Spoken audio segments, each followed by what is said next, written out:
Hi guys, this is Rico again, and I just wanted to go ahead and start getting into some content. I know not everybody wants to know all about me and my backstory, so in this video I'm going to talk about vintage t-shirts, which is probably the most popular, or at least one of the most common articles that people sell in terms of vintage clothing. And I just got some examples here that hopefully will highlight, you know, things that are good to know about vintage clothing. So first and foremost, um, let's talk about this company called Screen Stars. So Screen Stars is one of the more well-known brands for vintage clothing. They used to make blanks that companies would screen print on. So this is actually a blank Screen Stars. It's made in the USA. As far as I know, Screen Stars is always 50-50 cotton polyester blend. This is what is called a ringer because the collar and the hem on the sleeve is a different color, contrasting colors. And so this tag is like from like the early 80s. I'm not sure of the exact dates, but there's actually a tag that's earlier than this. There might even be a couple of tags earlier than this. Um, and then that went on to become what is called Screen Stars Best. So very similar, and I love this font. I think it's just really cool. I like the black background too, but I do just like all Screen Stars and just the fit. They wear so well. They're beautiful. This is also a ringer, and in fact, I had gone a few weeks, I would say, until I found Screen Stars. They're becoming rarer and rarer as the years go by, and so eventually, this would be harder and harder to come across.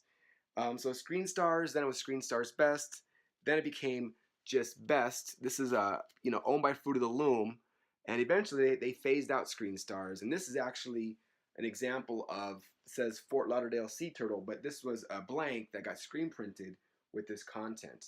And so, that's kind of the evolution of the Screen Stars tag. So this is probably like, mid to late 90s. The other one was like mid to early 90s, maybe late 80s. And the other one was 80s, early 80s. This is a vintage t-shirt.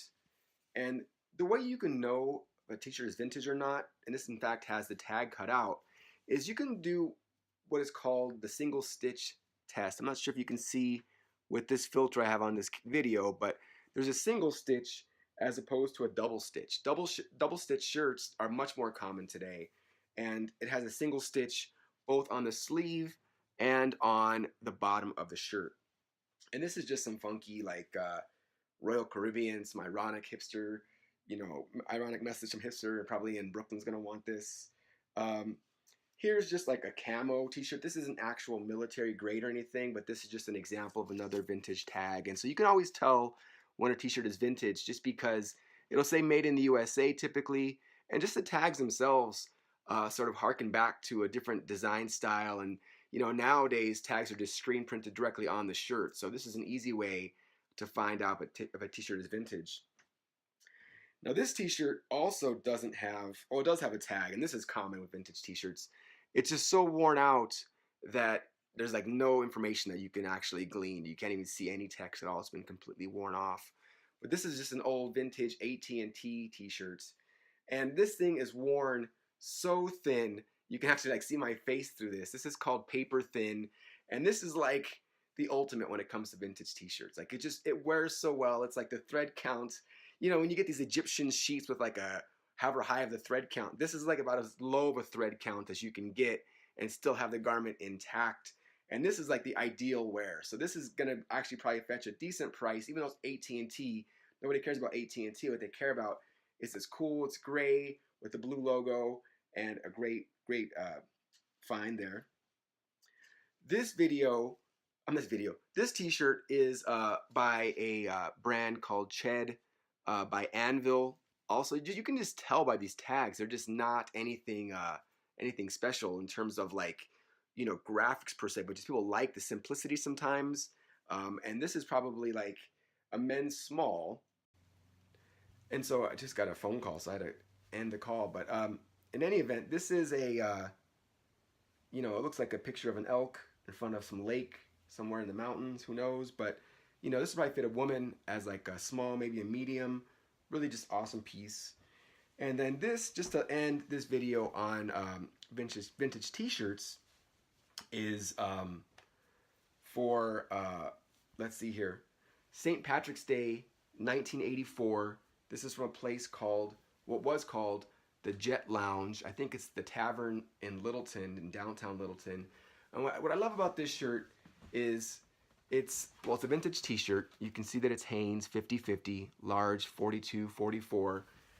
Really fits more like a medium because t-shirts tend to shrink over time. People wash them in high temperatures, hot water. They dry them on high heat and they shrink. But this is also, as you can see, a single stitch on the sleeve, a single stitch on the bottom of the shirt. And you know, what's cool about this is because it's dated to 1984, you know, like this helps you date tags. And so this tag clearly would have been from the early 80s. And I think Hanes, you know, they kept this tag for a while. So I don't know all about the Hanes tag history, but hit me up with some comments, guys, if you have examples of other pictures. But those are just some basics about vintage t-shirts. And I hope, you know, these are the kinds of videos that I want to be putting up on Instagram and YouTube, just so you guys can learn more about why vintage t-shirts are rare, they're collectible.